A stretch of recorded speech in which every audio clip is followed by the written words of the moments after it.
எல்லோரும் எப்படி இருக்கீங்க? இப்போ வந்து குழம்பு மிளகாத்தூளும் சாம்பார் பொடியும் எப்படி செய்யலான்னு பார்க்கலாம். அதுக்கு வந்து குழம்பு மிளகாத்தூள் செய்கிறதுக்கு வந்து மிளகா வத்தல் வந்து அரை கிலோ எடுத்துக்கோங்க. அதுக்கப்புறம் ஜீரகம் வந்து 400 கிராம் எடுத்துக்கோங்க. அதுக்கப்புறம் தனியா வந்து 200 கிராம் எடுத்துக்கோங்க. அதுக்கப்புறம் வந்து இந்த மிளகு வந்து 100 கிராம் எடுத்துக்கோங்க. ஒரு சின்ன துண்டு அளவு காயம் எடுத்துக்கோங்க. இந்த அளவுக்கு வந்து காயம் எடுத்துக்கோங்க. அதுக்கப்புறம் விருந்தார் ஆச்சி சமையல் தமிழ் இது சப்ஸ்கிரைப் பண்ணுங்கள். நன்றி. இந்த மாதிரி எல்லாத்தையும் எடுத்துகிட்டு ஒரு பெரிய பெரிய தட்டில் போடணுன்னா போட்டுக்கோங்க.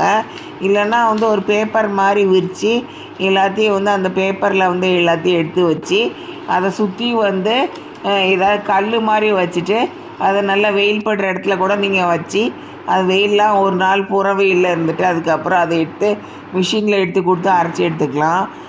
மிஷினில் போய் மிஷினில் அரைக்க முடியாமல் இருக்கவங்க மிக்சியில் அரைச்சிக்கலாம். அதுக்கப்புறம் வந்து இந்த சாம்பார் பொடி வந்து எப்படி செய்யலான்னு பார்க்கலாம்.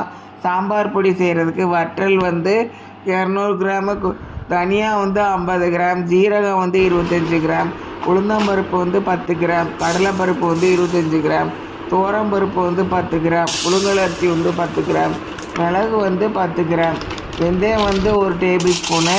அதுக்கப்புறம் காயம் வந்து சின்ன அளவுக்கு நெல்லிக்காய் அளவுக்கு எடுத்துக்கோங்க. வரலி மஞ்சள் 2 எடுத்துக்கோங்க. எல்லாத்தையும் எடுத்து அந்த வெயிலில் வந்து எல்லாத்தையும் காய வச்சு தனியாக எடுத்து வச்சுக்கோங்க.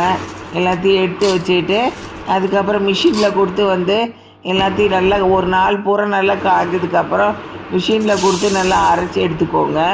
எல்லாத்தையும் வந்து அரைச்சிட்டு வந்தோடனே கொஞ்ச நேரத்தில் ஒரு அரை மணி நேரம் 1 மணி நேரம் கழித்து அந்த சூடெல்லாம் ஆறுனதுக்கப்புறம் நீங்கள் அதை எடுத்துகிட்டு போய் எடுத்துகிட்டு டப்பாவில் எடுத்து போட்டு வச்சு அதுக்கப்புறம் எல்லாம் நல்லா டைட்டாக மூடி வச்சுருங்க. அதை எடுத்து செல்ஃபில் வச்சுக்கோங்க.